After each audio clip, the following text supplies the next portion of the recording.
Hi అందరికి. చాలా మంది నన్ను అడుగుతూ ఉంటారు, మీరెప్పుడు మేనిఫెస్టేషన్, హో ఓపెన్ ఓపెన్, ఎన్ఎల్పి గురించి ఎందుకు మాట్లాడుతుంటారు అని.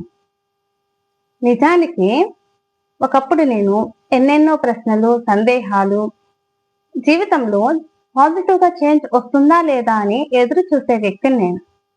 అలాంటి సమయంలో మేనిఫెస్టేషన్, హో ఓపెన్ ఓపెన్, మైండ్ సెట్ గురించి తెలుసుకోవడం ప్రారంభించాను. మన thoughts, emotions, feelings and beliefs అనేవి ఎంత శక్తివంతమైనవో తెలుసుకున్న తర్వాత అవి మన జీవితాన్ని ఎంతగా ప్రభావితం చేస్తాయి అనేది నాకు అర్థమైంది. నేను ఇంకా నేర్చుకుంటూనే ఉన్నాను. నా ఈ ప్రయాణంలో నేను నేర్చుకున్న విలువైన విషయాలను నాతో పాటు మీకు కూడా ఉపయోగపడేలా పంచుకోవాలి అనే ఉద్దేశంతో నేను ఈ నిష్ని ఎంచుకున్నాను. జీవితంలో పాజిటివ్ గా చేంజెస్ కోరుకునే వాళ్ళు నా ఛానల్ని సబ్స్క్రైబ్ చేసుకోండి.